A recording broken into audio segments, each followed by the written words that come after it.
युगपुरुष पुरुषोत्तम खेडकर यांच्या मार्गदर्शनाखाली संभाजी ब्रिगेडचे अध्यक्ष मनोजदादा आखरे व संभाजी ब्रिगेड महासचिव सौरभदादा खेडेकर यांच्या आदेशावरून प्रणितीताई शिंदे उमेदवार 42 सोलापूर मध्य लोकसभा मतदारसंघ यांना पाठिंबा देण्यात आला। लोकसभा निवडणूक 2024 अत्यंत महत्त्वाची असून लोकशाहीवर घाला घालण्याच्या दिशेने वाटचाल करत असणाऱ्या हुकुमशहाचा पाडाव करणं थोपवणं या दृष्टिकोनातून संभाजी ब्रिगेडचे अध्यक्ष मनोजदादा आखरे, शिवसेना उभाटा पक्षप्रमुख उद्धवजी ठाकरे यांनी युती घडवून आणली। शिवराय फुले शाहू आंबेडकर महामानवांची विचारधारा जोपासणं आपलं कर्तव्य असून त्यामुळे सदर निवडणुकीस पाठिंबा देत असल्याचं पत्रकाद्वारे जाहीर करण्यात आलंय। द्वेष पसरवतोय लोकांमध्ये, समाजामध्ये तेढ निर्माण करण्याचा आणि सोलापुराची एकी निर्माण करण्याचा, एकी बिघडवण्याचा प्रयत्न नाही, पाप भाजप करत आहे। आपण सगळे एकत्रित झालोय त्यांच्या विरोधात। आम्हाला तो लोकशाहीची, आंदोलनाची, समाजाची शक्ती काय असते हे आपल्या मतदार पेटीत त्या दिवशी दाखवायचं आहे। निवडणूक जरी माझी असली तरी विजय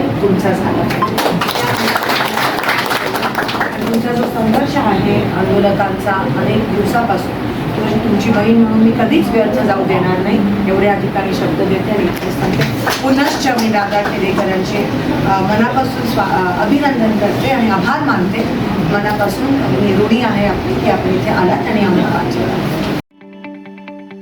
ताज्या बातम्या पाहण्यासाठी प्राईम महाराष्ट्र न्यूज चॅनलला सबस्क्राईब करा।